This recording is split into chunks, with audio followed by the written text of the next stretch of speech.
Amen. So, as I always tell you, the preachings that I preach to you, they are not just meant for you. Hindi lang po para sa inyo, pero ito ay para din sa iba. Why? Because the church was called by God not just to gather and grow, but the church was called by God to be trained to minister to others. Kaya nga po, gusto ko, every time we preach, you are listening, taking down notes, especially our preaching today. Because this is not just for you. We are preparing you for ministry. This is the goal, why we gather here, amen? Why we learn the Word of God, to prepare you to serve others, to prepare you for ministry, to prepare you to be a blessing to others. And so this message, may the Lord heal our broken spirit, our wounded spirit. It's not just for us. Pero gusto ko po, ay babaunin niyo ang mga principles na ito. You will take these principles with you. And you will minister these principles to the lives of your family and even to the lives of others. Because I tell you, church, a lot have a wounded spirit. Especially in my field counseling, I see people of all ages getting depressed. People of all ages, having a wounded spirit, doesn't know what to do, how to move forward. Resilience level is so low. And so, as a church, I'm empowering you today. This is for you and for you to serve others as well. So as we start, let's look at the verse. Sabi po dito, the spirit of a man will sustain his infirmity, but a wounded spirit who can bear. Here we can see the importance. Why do we need to heal our wounded spirit? Why? Why do we need to heal it? And the answer is this: because if you have a strong spirit, even if you are sick, you will be sustained. Kapag po tayo, yung word na spirit na ito, yung Hebrew word is ruah, or what we call psychology today. But it's more than that. It means our emotions, it means our spiritual strength, our resilience, our endurance, our courage, our passion for life. Ito yung, kumbaga sa Tagalog, ito yung tinatawag natin na tibay ng loob. At kailangan natin ng matibay na loob. At ito ang unang rason. Why? Because if you have a strong spirit, matibay na loob, kahit may sakit ka, even in sickness, you will be sustained. Even if you are suffering through, a difficult physical ailment, pero kung matibay ang iyong puso, ang iyong spirito, you can go through it. You can suffer, a difficult suffering. Pero kung matibay ang iyong loob, you can move forward. But then the verse says, but a wounded spirit, who can bear? Sino ang kayang mag-move forward kapag ang spirit ay wounded, broken, depressed, hirap makabangon, hirap to move forward? Who can bear it? And the answer, it's a rhetorical question. And the answer is none. Who can bear a wounded spirit? None. And to those of you who have tried this, alam mo yun, you're just lying down in your bed, no passion for life, no passion to wake up, ayoko nang mag-move forward. Some even would want to kill themselves. Why? A wounded spirit, who can bear? That's why it is important for us to learn how to heal our wounded spirit. In fact, in the New Testament, when Apostle Paul was writing, next verse, to the church in Ephesians, these Ephesian believers, they were suffering, they were persecuted. But if you would read the prayer of Apostle Paul, hindi niya pinag-pray na mawala yung suffering nila. He did not pray that their sufferings will be gone. His prayer was different. Look at this. That He would grant you according to the riches of His glory to be strengthened with might by His Spirit in the inner man. Ano yun? Hindi pinag-pray ni Apostle Paul na mawala ang ating suffering or that our sickness will be gone. No, what he prayed for is this, that even in suffering or even in sickness, your inner man will be strong. That's why in Ephesians, he is mentioning all these doctrines to remind us that we have so many spiritual blessings in the Lord Jesus Christ. So that is what will strengthen us para tumibay ang ating loob na kahit persecuted tayo, we can move forward. Even in persecution, we can move forward. Why? Because the inner man is strong. And so today, church, that's my goal. I pray that we will learn this principles so that we can have a strong inner man to face the challenges of life. Amen. So, People today, they think that if we are talking about depression or a wounded spirit, they think that it is simple. People today say, just read your Bible. By the way, that's true, but you cannot just say, just read your Bible. People say, just go to Zumba. No. That's good. But that is not just it. Did you get that, folks? Hindi pwedeng gawin natin simplistic at reductionistic yung ating solution sa broken spirit. No. The answer is this. It's complicated. If someone is depressed, someone is anxious, someone has a broken spirit, it's complicated. At hindi natin pwedeng sabihin, para ka namang walang pananampalataya, uwinan mo naman. We cannot do that. It's not simple. And so today, I want to show you 5 areas where we should learn how to heal a wounded spirit. Okay, ready to learn? Yeah. Let's go to the first. The first is the physical aspect. Physical aspect, we must learn to do physical self-care and rest. You know, the Bible gave these verses to us to show that there is a connection between the body and the spirit, the body and the soul, the body and the emotions. Look at this proverb, a sound heart is the life of the flesh. Kapag daw maganda ang iyong emotions, maganda ang iyong spirit, ginagawa ka niyang mas bata. Yun yung phrase na life of the flesh. If your heart is good, you look young. Amen. If your heart is good, it gives you longer years. Emotions, but look at this. But envy, that's the rottenness of the bones. Do you know that the underlying leading cause of cancer is stress? And stress lowers down your immune system. At pag mababa yan, ang dami nang kumakapit. Why? The Bible shows us this connection. If your emotions affects your body, but at the same time, your body can also affect your emotions. That's why we have Bible characters in the Bible who got depressed. Jonah, Samson, and here we have example, Elijah. Elijah, after his victory at Mount Carmel, he was being chased by Queen Jezebel. Gusto niyang patayin si Elijah. And so Elijah had to run away. And the verse says, but Elijah himself went a day's journey without food, just running, having anxiety, papatayin ako ng queen. He was just running away. And when he was running away, look at his words. And he requested for himself that he might die. What is this? A wounded spirit because of physical exhaustion. Hinahabol, may threat na siya ay mamamatay. So the soul affects the body, the emotion affects the body, but not only that, even the body affects the soul. That's why, church, if you want to heal your wounded spirit, one of the areas you must take good care of is your body. And don't you ever say, okay lang yan, kung oras mo nang mamatay, oras mo na talaga.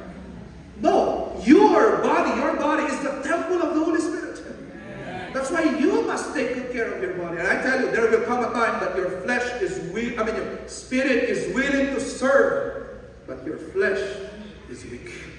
That's why it's important that we take good care of our bodies. Amen. There are some of the things that we can do. Now, when it comes to physical self-care, awareness is key, okay? Awareness and acceptance is key. So kayo po, especially yung mga nagkakaedad na, if you're, growing old, starting to become wise, you don't have to be in denial. Okay? You don't have to be in denial. Please, go for checkup. Okay? Go for checkup. If you have sicknesses that makes you, have a lower dopamine or have dopamine crush, like Parkinson's disease, you just gave birth, you have thyroid problems.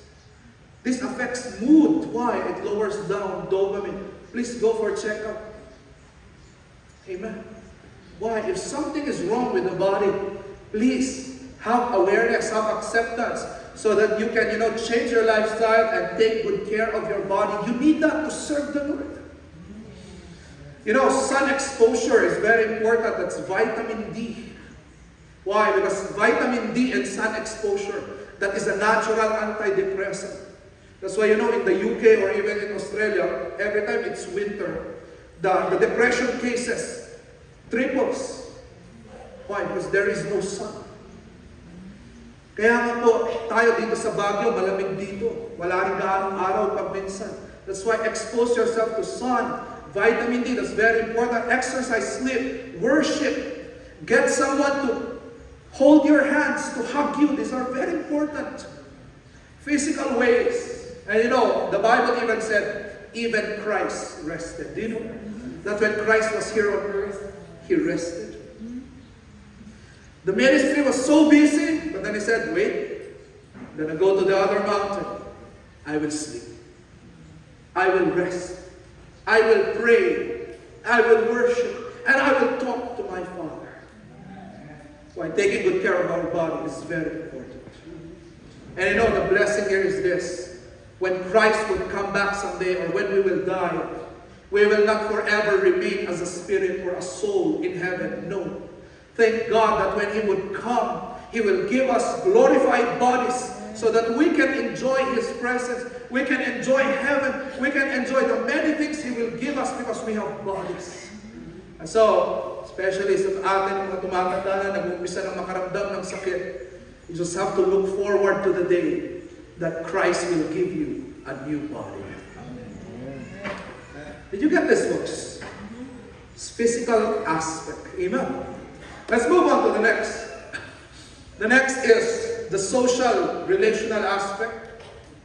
And so what do we need to heal a broken or a wounded spirit? We need healthy relationships. Very important. So, physical aspect, now we have the social and relational aspect.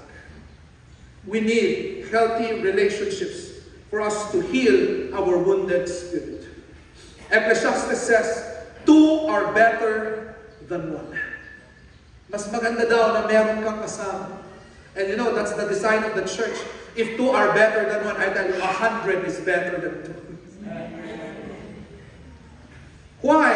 And King Solomon gave us the answer. For if they fall, if they get discouraged, if they suffer, if they get tempted, if they fall, the one will lift up his feather. But woe to him, you know that word woe, that is the highest degree na parang sinasabi, kawawa, kawawa ka. I pity you, kawawa ka. Woe to him who is alone. For when he falleth, no man will pick him up. No one will help him. And so what's the way to heal a wounded spirit? I tell you, it's not isolation. Okay, listen to me, Gen Z, Gen A, okay? I know your culture. If you're sad, you lock yourself in the room, talk to no one. Wala akong pakialam sa inyo. No. How can you heal? You're just making it worse. Go to the church, go to your family, go to the people, go to godly people. Why? Because when you are down, you need someone to lift you up. It's a social, relational aspect. And God did not design us to move in this world with so much suffering alone. No. You need someone. Even the most introvert person, you know, has that one person that he will go to. Two people, perhaps. But the point is this, you cannot do it alone. Amen? And Proverbs 27:17 says, iron sharpeneth iron, so a man sharpeneth the countenance of his friend. Yan, ginamit yung word ng countenance dyan. Sino ang mag-i-improve ng saya ng iyong buhay? Ang mga godly friends. Kailangan natin ng tao sa ating buhay. That's why, what do we do? The first is this, what do we do? Please, be a part of a church. To our visitors today, we are not just saying this because because we are a church, okay? But no, if you get to know the Lord Jesus Christ as Lord and Savior, wow, that greatly helps you. Amen. That's the ultimate thing. And after you get to know Jesus Christ as Lord and Savior, please be a part of a church. Why? Because you need a church. And to all of you members, please do not be members by status only. Alam niyo, members, member ako dyan, nabaptize ako. No, please don't be members by status only. Be members by participation. Be members by presence. Amen. Be members by coming. And we know this familiar verse, Psalm 133, we even say this, in unity together, unity. Amen.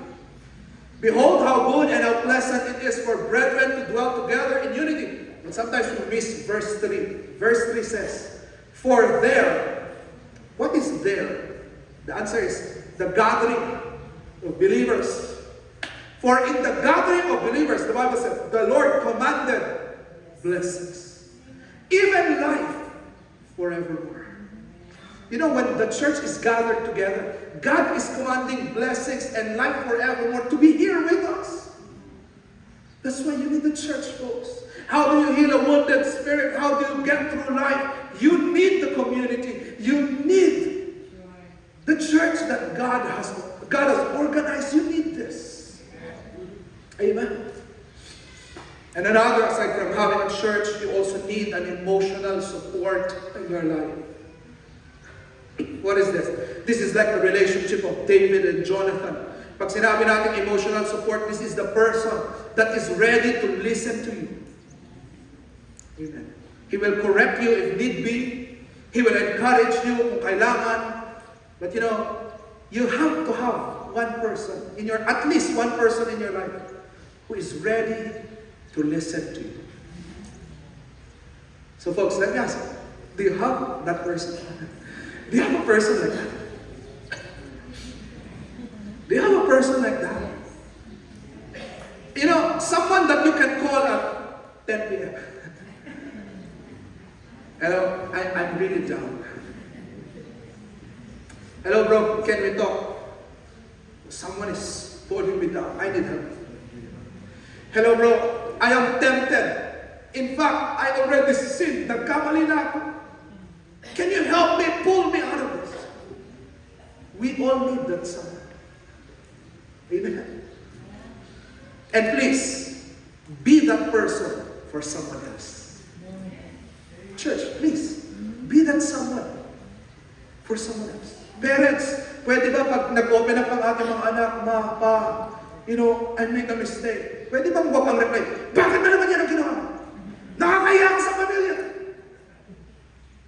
Can we not reply that way? Okay, son, come on, tell me. Let's pray about it. What you did is wrong. This is what the Bible says. Come on, let's pray together. I'll help you move forward. Can that be our reply? Church, can it be that when someone opens up to us, we will not reply by saying, ano ka ba naman, deacon ka pa man din, choir member ka pa man din. Can we not reply that way? Why? Because we understand we are sinners, still struggling with sin. And so we say, come on, you can tell it to me. We'll pray together. Let's tell it to Pastor. Let's move out from this. Let's both repent from this. Let's get out. Can that be our reply? We need someone to pick us up. Even me as a pastor, I just think that I go to pastors as well. I have here Pastor Tom or other pastors. Why? Even me, I need help. You as well. Another, what do? We have to learn biblical conflict resolution. I always preach this to you. In fact, last joint prayer meeting, this was my preaching. If you are hurt, please immediately settle it. Go and talk to the person. If there is, merong away-away sa pamilya, pwede bang huwag nyo nang patagalin? Pag-usapan natin agad. If there are conflicts in the church, can you initiate the talk and let's talk about it and let's fix it? Why? The more we prolong these conflicts, the more it wounds our spirit. It wounds us. Can we just be humble and say, hello bro, I'm so sorry? Can we just be humble and say, hello, honey, I did this. I'm so sorry about it. Can we do that, church? Why? Because social, relational aspect. It hurts our spirit. In fact, if you have someone today in your mind, you're thinking about someone, Pastor, parang hindi pa maayos ang relationship ko with this person. then why don't you try your best? And perhaps you're asking me, Pastor, what if he will not reply or he will not respond? That's okay. At least you did your part. Your conscience is clear. That's it. Your conscience is clear. Amen. Be with friends who are growing. Do not be friends with gossipers, please. If you are friends with people who always talk about people, folks, those are not good friends. And I tell you this, if you are in a group that always talks about people, if you are absent, so please, be with people who are talking about the preaching, who are talking about the Word of God, who are digesting the gospel and putting the gospel in application in their life. Be with those people. Those are the people who need to heal a wounded spirit. Amen. So physical aspect, relational aspect. Now let's go to the third, the moral aspect.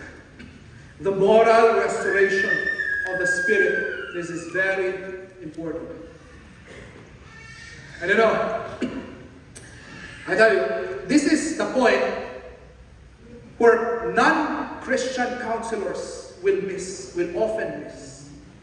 And this is the difference with Christian counselors, with non-Christian counselors. They always forget the moral aspect. They will give advice to their clients, okay, do the physical aspect, okay, do this, go for checkup, blah, fix your emotions. They will never touch on the moral aspect. But we Christians, we believe that if a person is a Christian, he has the Holy Spirit inside of him. And if he is sinning, if he is far from God, even if he has good relationships, even if maganda ang kanyang career, even if he is physically healthy, but if he is sinning against God, something is wrong in his spirit. His spirit is wounded. Why? Because the Holy Spirit inside him is crying. And that's something that, unbelievers can't understand. But true Christians know this. Your relationship with God affects your spirit. That's why this verse says, Proverbs 28:1, the wicked flee when no one pursueth. The righteous are as bold as a lion. If you are doing right in the sight of God, you are bold as a lion. But if you are hiding a sin, you're doing something wrong in the sight of God, you are running even if no one is chasing you. Tumatakbo ka at nagtatago ka kahit walang humahabol sa'yo. What is this? This is the conscience. Because your conscience is not clear in the sight of God. You're always thinking, did I do something? You always look back. Meron bang nakatingin sa akin? Meron bang CCTV? Why? You're running even if no one is chasing. The pastor will text you. The text is, how are you? And you are thinking, ano kayong ginawa kong mali? Why? You're always running. Why?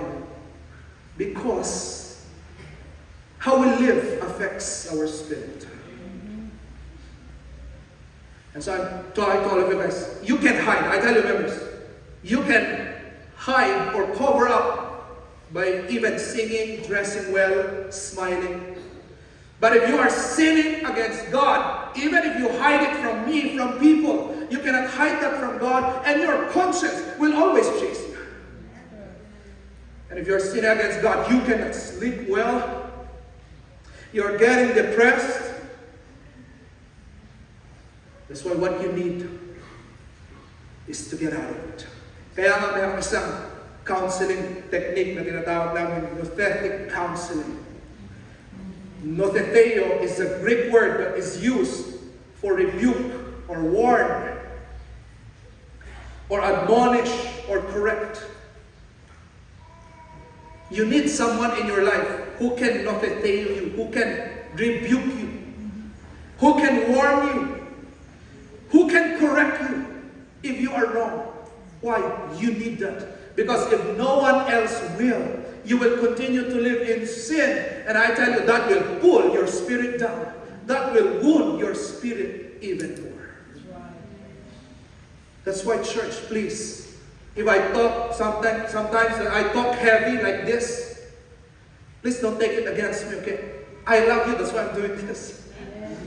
In fact, I ordered our deacons, our discipleship teachers. I told them, if your disciple is doing something wrong, you have to correct them. You have to speak up. Why? Because here in church, we care about the soul. Our standing before God, that is what we care about. And I tell you, church, if this church stops correcting you, you can move out. This is not a true church anymore. When John Calvin was asked, give me 3 signs of a true church, he gave 3 signs. He said, clarity of the gospel clarity. Gospel must be clear. Secondly, the ordinances must be practiced well. And John Calvin said the third, there must be proper church discipline. And if there is no church discipline in the church, we don't correct each other. We don't admonish each other. I mean, someone is sinning and we're not saying anything. Then we cease to be a church. We are a social group if that's the case. So church, we need someone. Why? Our moral life, it will pull us down. You know this. Amen. What should we do? Next line. If in sin, repent and come to Christ. That's it. Come to Christ. Repent. Admit it. Confess it to God and tell God, Lord, I'm really so sorry. Confess it to someone. Confess it to someone here in church. To our leaders, perhaps to your teacher. To the pastor. Pastor, I'm sinning. I'm doing this. Can you help me? And then together, let's move forward. Amen. That's what we do. Amen. We need to confess to God. And if you have sinned against people, then why don't you seek reconciliation? Fix it. That's very important. And you know, I'll tell you this. Every sin damages our soul. Every sin damages our soul. That's why in Psalms 23, God promised, He restoreth my soul. He leadeth me in the paths of righteousness for His name's sake. Did you get that verse, folks? Every vice that we do, every sexual sin that we do, especially sexual sins. Listen, especially sexual sins. You know, the Bible says when you do sexual sins, that is the only sin that you do against your body. That when you do sexual sins, you are like depositing a part of your soul in someone else. And when you start to begin to have multiple partners, you're separating your soul, dividing your soul. You have to repent and come back to Christ because Christ promised, if you repent and come back to Him, He restoreth our soul. He makes it intact again. Amen, church. The moral aspect. Number 4, very important as well, the existential aspect. And number 4 is this: how do we heal a wounded spirit? Let us have confidence and hope in God despite existential realities. Let us have confidence and hope in God. Sa Tagalog, magtiwala tayo sa Panginoon, siya in control as we face these existential realities. Pag sinabi natin existential realities, yung mga existential realities na ito, ano ibig sabihin nun? Those are referring to mortality, impermanence. Ano yan? Ganito po yan. When you think about life, isn't it that sometimes it stresses you? I'm already 6 years old, 7 years old, I'm close to my grave. Ano mangyayari sa akin mga anak? How will my children do? As a pastor, sometimes I also think about that. Like, Lord, what will happen if the church dies? That's why we are trying to prepare men. Early on, we have, our Bible college. Some of you are enrolled in our discipleship program. We are even praying that this year we can ordain 1 or 2 deacons again to be added to the 4 existing ones. We're trying to train early. Why? Because pag iniisip mo yun, mamamatay ka someday, it stresses you, right? What will happen? Meron na ba kayong St. Peter? You have an insurance. Why? These are existential realities. You have to think about it. Kayo mga adults, iniisip nyo dapat yun. Saan ako'y lilibing pag ako namatay? Amen. Ano ang aking iiwan? We also think about, the uncertainties of life. It stresses us. Like, there's a war in Iran. What will happen? Diesel will go up for 20 pesos. It's time to walk. It's also good to, you can lose. What if I lose my job? I know many of our members here, you're VA. Your job is a VA, you're in private companies, there's no assurance, there's no security of tenure. You also think about that, what will happen? Kaya nga dahil yung mga nasa private, alam ko malaki ang sweldo nyo. But you have to save because it's not forever. You have to be wise as well. You're thinking about these things. Nakastres. What will happen? I remember Brother Gary. By the way, Brother Gary is in Hong Kong today. Let's pray for them. I remember him, he was telling me, Pastor, I'm so stressed. And I said, what are you thinking about? I'm thinking about the college tuition fee of Talia. I said, brother, she's 4 years old. Relax. But that is what stresses us, these things. When you think about sin and the corruption it does to our family, it stresses parents. Are you not stressed when you think about, my son is involved in a vice? Oh, my son is doing this. Are you not stressed? You are. Oh Lord, gambling is in our family. It's destroying us. It stresses you. Oh Lord, alcoholism is in our family. How to get out? Nakaka-stress you. You think of all these things. You search for meaning in suffering.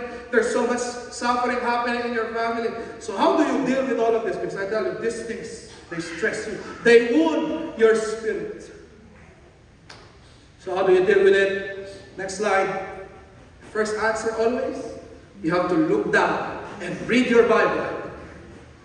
You have to look down and meditate on the truth and promises of God.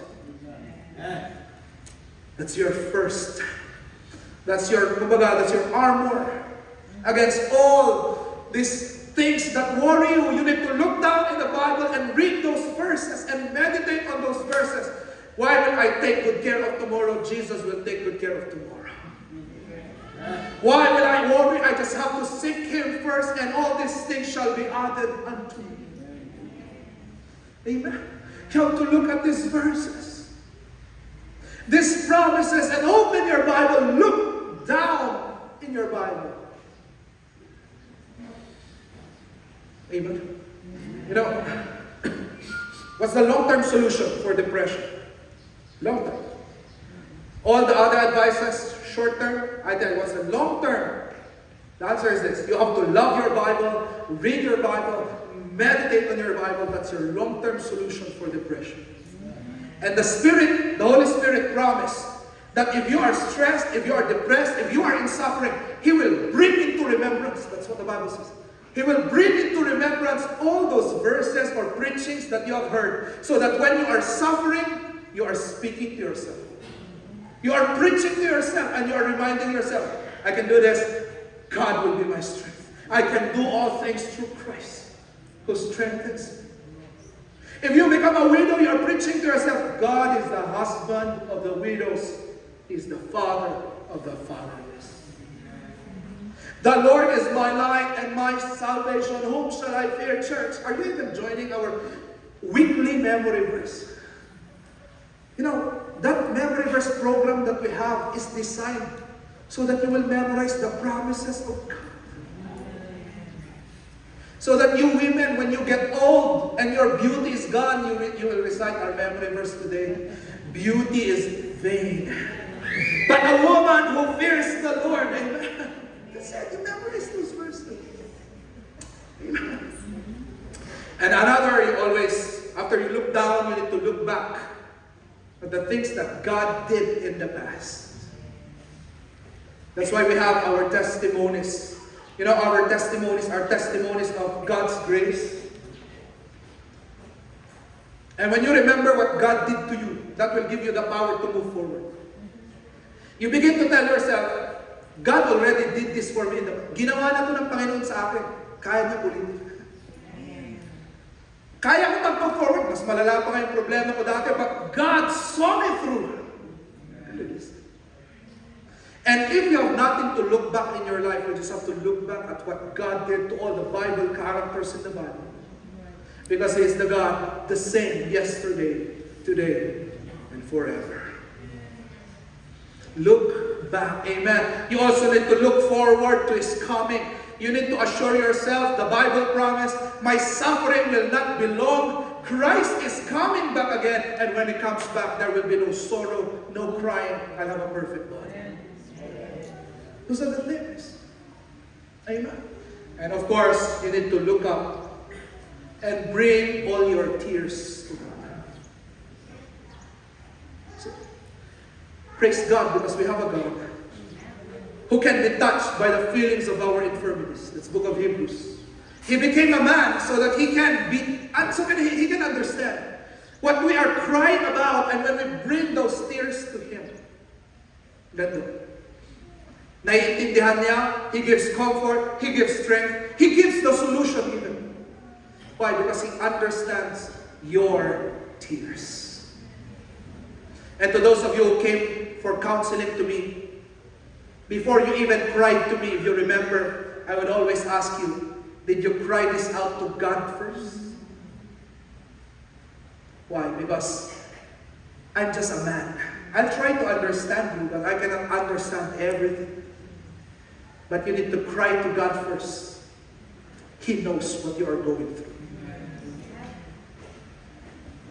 And all these worries, we bring it to Christ. Ang ganda. At siya'y tutulong sa atin. Siya'y magpo-comfort, magbibigay ng solution. Did you get this? Ang ganda, ba? Look down, look back, look forward, and look up to God. And lastly, the fifth aspect is the satisfaction aspect.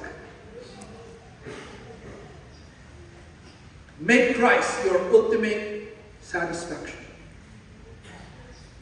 Make Christ your ultimate satisfaction. This point is this, okay? Get this, church.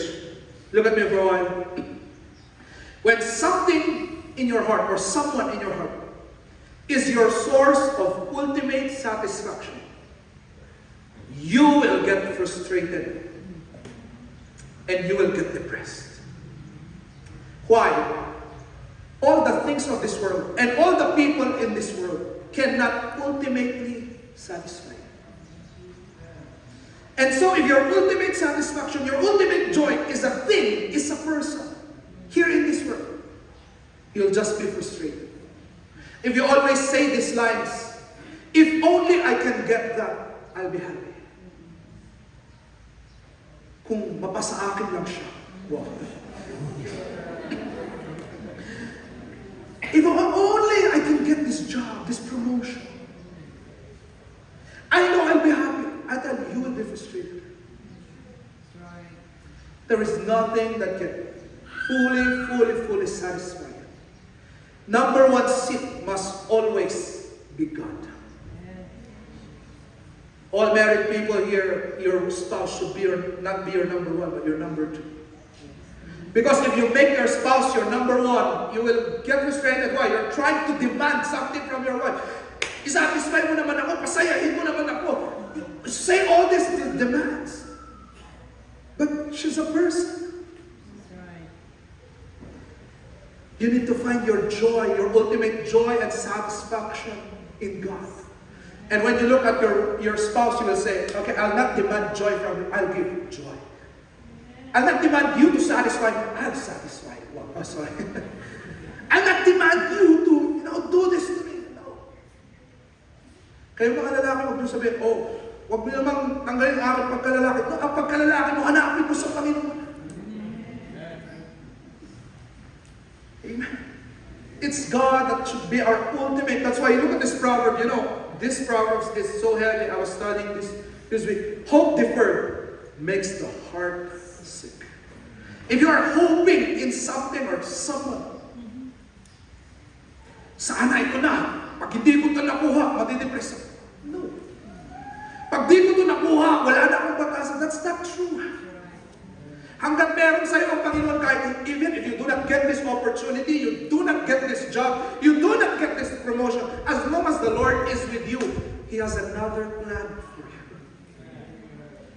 You cannot put all your hope in this something, in this someone. Join in the Lord only. That's why, what do we do? Next slide. Change. If only I can get it, I will be happy. No, change it. Change that line into, I am happy in Christ. I will wait for His answer. Did you get the change here? Hindi mo, pag nakuha ko to, doon ako naging masaya. No. I'm already happy in Christ. Christ is enough. And if I will get this or not, I'm okay. I will wait for His answer. I'll tell you something difficult for us. You know this, but me and Gib have been praying for a baby. We're about to turn 5 months. So I 5 years of marriage sa June. I've been praying for a baby. In fact, we already consulted, many OBs, yung series ng aming workup. And it's difficult. And there are times that, we have to cry. She has to cry when her menstruation would come. Lord, it's another failed mom. It's difficult. But how do we comfort each other? How do we comfort each other? We always go back to this. Lord, we are already happy in You. We are satisfied in You and with each other. And we will continue to try and pray and wait for the answer. We will joke each other. Let's try again next month. It's hard. But ultimately, that's how we comfort each other. The Lord is our satisfaction. The Lord is our joy. And I would always joke her, after all, you're my true baby.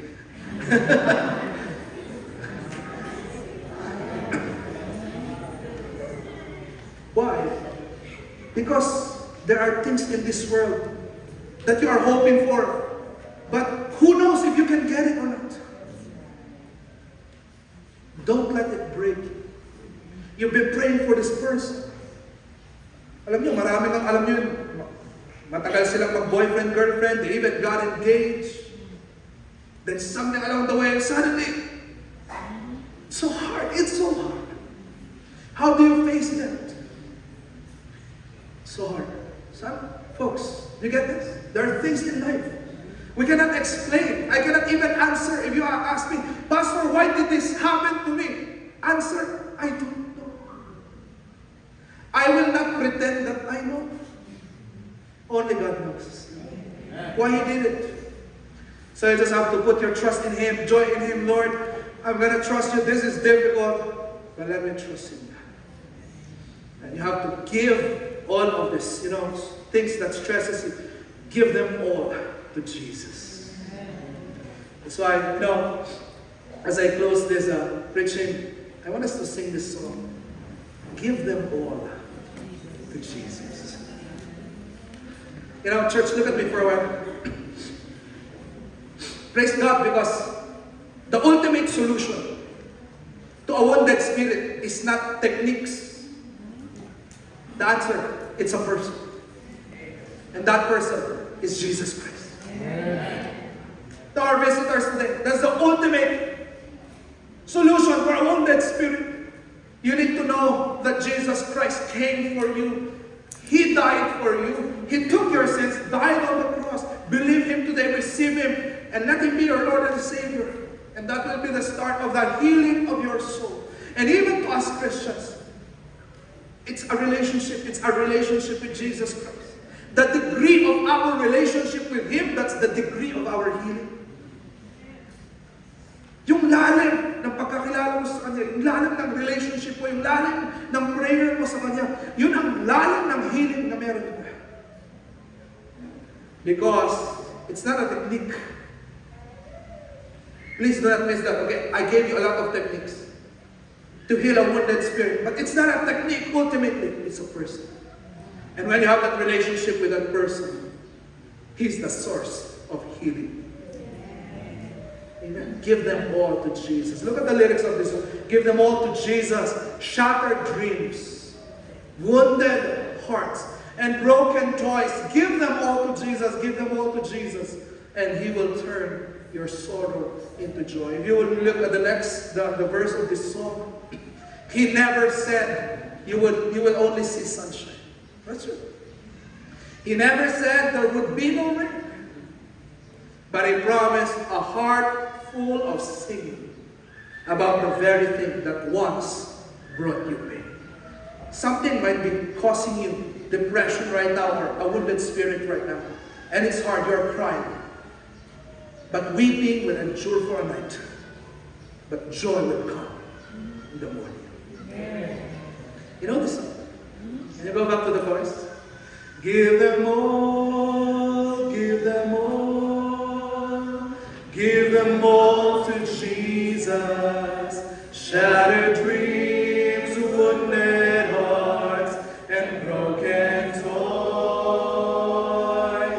Give them all, give them all, give them all to Jesus, and He will turn your sorrow into joy.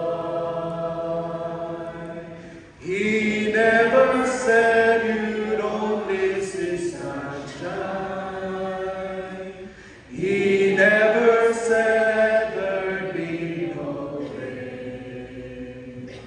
He only promised a heart full of singing about the very thing that once brought pain.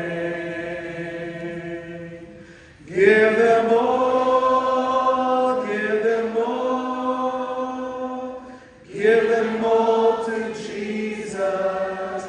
Shattered dreams, wounded hearts, and broken toys. Give